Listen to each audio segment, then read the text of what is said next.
L'Institut national polytechnique Félix Houphouët-Boigny de Yamoussoukro a fait sa rentrée 2012-2013, suivront dans les jours à venir des travaux de rénovation et d'acquisition d'équipements de pointe, nous dit Charles Tatou.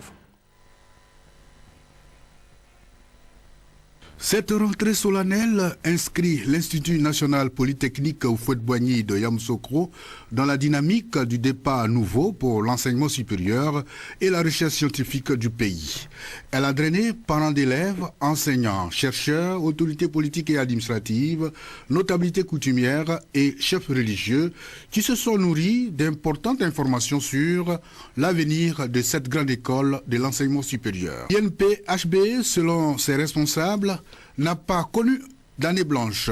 Cependant, la nouvelle direction générale ambitionne d'améliorer de façon significative l'image de cet établissement pour lui donner une plus grande visibilité avec la construction de nouveaux locaux afin de lui permettre de passer d'un effectif actuel de 3 000 élèves à plus de 10 000 à l'horizon 2025. Dans cette démarche, l'appui de la coopération française est annoncé. L'INP n'a pas les moyens. Nous faisons le minimum pour impressionner nos partenaires afin qu'ils aient confiance et qu'ils puissent nous aider. Je suis vraiment très fier de ce que les entreprises ont réalisé en très peu de temps et de ce que nos collaborateurs, même de l'INP, ont fait. Parce qu'il n'y avait pas d'électricité. Mais très rapidement, ils ont fait ces actions et nous avons pu acquérir les climatiseurs, les tables-bancs et les chaises.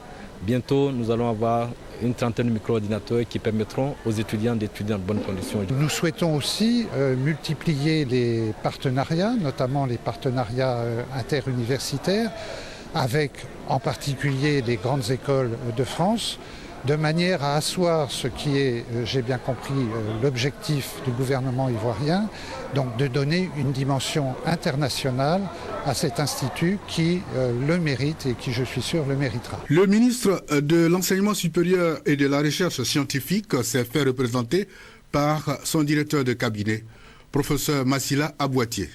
Elle réaffirme le programme de rénovation de grandes écoles publiques de l'enseignement supérieur annoncé par l'État de Côte d'Ivoire. Très bientôt, l'INP va elle aussi se voir réhabilitée en fonds aussi bien du côté des infrastructures que des équipements.